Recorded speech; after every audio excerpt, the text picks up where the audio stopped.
Beginilah momen penyergapan Leopard 2 A4 Jerman dari Brigade Mekanis ke-33 Angkatan Bersenjata Ukraina dengan dukungan artileri di kolom kendaraan lapis baja Rusia dekat desa Dalneye, pinggiran Kurakhovo. Rekamannya ramai beredar di media sosial Telegram pada Kamis 14 November 2024. Militer Ukraina memanfaatkan tembakan yang tiba-tiba dan juga dengan bijak menggunakan kemampuan manuver tank yang tinggi, yang memungkinkannya bergerak cepat termasuk mundur, tidak seperti kebanyakan kendaraan Soviet. Selama bagian pertama pertempuran, Leopard menembak ke depan kolom dan dapat melihat bagaimana peluru fragmentasi kumulatif DM-12A1 120 mm Jerman tidak menembus kendaraan lapis baja frontal T-72B3 Rusia. Peristiwa penyerangan tersebut sama sekali tidak mengganggu awak tank domestik Rusia dan mereka terus bergerak membalas tembakan.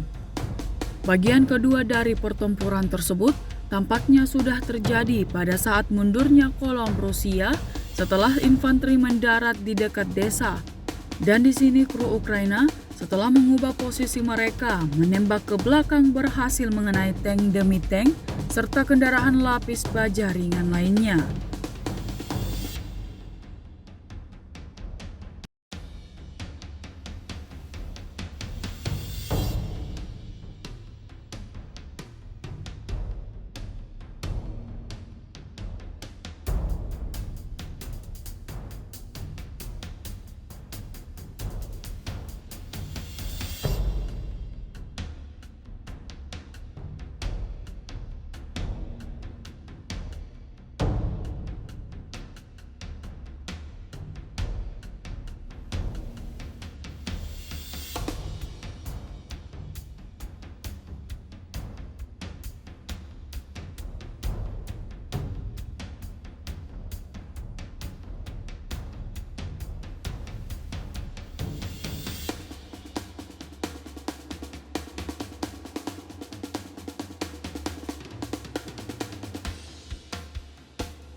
Download Tribun X sekarang, menghadirkan lokal menjadi Indonesia.